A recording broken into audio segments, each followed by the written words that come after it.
Hi, Eric. How are you doing? Good, how are you? I'm very well, thanks. Can you please start off with just introducing yourself and telling everyone where you're staying at the moment? Yeah, absolutely. So my name is Eric Johnson. I'm an American. I was born in the US. I stayed here, raised here until college, and then sort of have jumped around ever since undergrad. But I recently moved to Boston by way of Singapore. I was in Singapore for 2 years for business, and then moved back to the United States and currently reside in Boston. Okay, awesome. So, an American globetrotter. Not many of us, but a few of us. That's wonderful to see an American spread their wings a bit Yeah. and actually know the world map. I know. I saw that behind, and I was looking to see which countries you had crossed out. I see China is marked, and I think South Africa is as well. Yeah, and a few of the European countries. I We love Europe. okay, Love yeah, Europe. they're a little bit too small. Nothing against America though. I've actually have been to Boston. Yeah, for some work, for not for pleasure. Mm. But yeah, so it's so great to talk to you. So can you tell us a bit about the lockdown experience and how it's been in Boston? How long have you been there? Mhm. And what's your sort of situation at the moment? I've been in Boston now for about a month and a half. Came directly from Singapore. Had a layover in Doha for a few days. Was able to get out, see Doha, which I'd always wanted to do, but never had the time. And one of the things that first struck me about the lockdown was just the difference in experiences from Singapore to Doha to the United States. Singapore experienced the coronavirus obviously at a much sooner time than the United States did. And Yeah. so for a month before I had left for the United States, so about 2.5, 3 months ago, I had traveled around Southeast Asia a bit. And interestingly, every flight back to Singapore, you were asked at every juncture basically to if you had ever been to China, not if you had just been to China in the last 6 months, but had you ever been to China? And then Oh, they we're took like your ever. passport and they looked through the entire passport.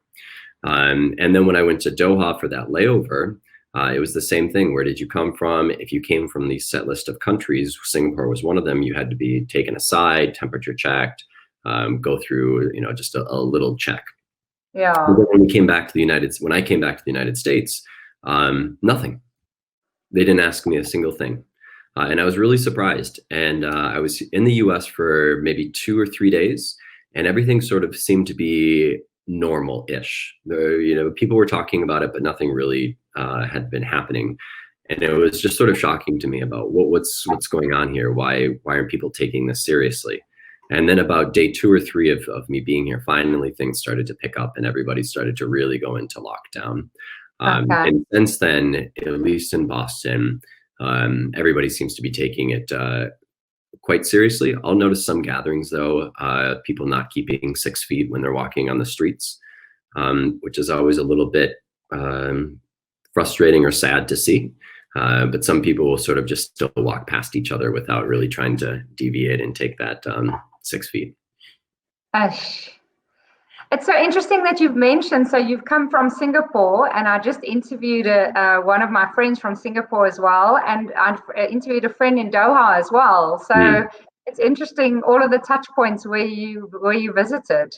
Yeah. So are you currently in lockdown? I mean, how long has it been, and what does lockdown mean where you are? Yeah, currently in lockdown.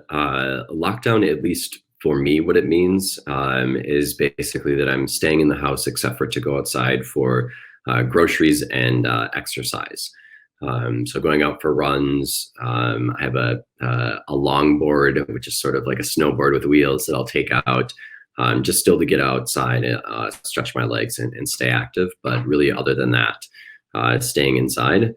And it's really hard for me. It's really hard for everyone. And I really want to get outside more. I really want to explore Boston. I'm excited to be here. First time living in this city, and I'd like to see everything that it has to offer. But for the time being, I have to put those plans of exploration on pause. Shame, the global trotter all locked up in lockdown. Horrible. So how are Yeah. you coping with those emotions? I mean, what do you do to keep your spirits uplifted? Yeah. So one of the biggest things, I think, at least for me personally, I think most people in general, is just keeping a routine and keeping structure. I saw this video online that I really liked that, just sort of tells you what you already know, which is just to keep, a time for sleep, a time for exercise, a time for work, and a time for leisure, and making sure that those are all separated appropriately. So one of the ways that I've been trying to cope with it is just ensuring that I have my normal routines. And Yeah. while I'm working and studying from home currently, still getting up at 7 o'clock, which I would normally do if I had to go into work, just to keep that routine, because I think it's easy to slide into I guess an area that you don't want to be in. It's a lot easier just to relax on your couch, when you don't have as many responsibilities. So for me, keeping structure is big, and then also staying sure that I'm exercising. And it's actually been really nice because as a globetrotter, as you said, not me, it's always difficult to maintain friendships across the world. And one of the ways that you do that is through video chats, through phone calls. But really, it's a one-way street where I'm typically the one who's jumping around from country to country, and so my friends who have deeper roots in cities don't need to have those video chats because they're used to getting together with friends in person, where I need that. And so this is the first time where my family and friends truly need to experience this video chat friendship that I've had to deal with for the past 10 years-ish. And so they've sort of come closer to my needs, which has been really nice. So from a social perspective, for my friends and family who aren't living in the city that I'm currently living in, I actually see and talk to them much more because, again, they have this reason to also partake. Yeah, that's a great point. I fully agree with that. I mean, my aunt also lives in China, and she often just tells me, Nicola, why don't I just WeChat call her? And our lives are so busy, but I hear you. I mean, I think it's so important to just stay connected.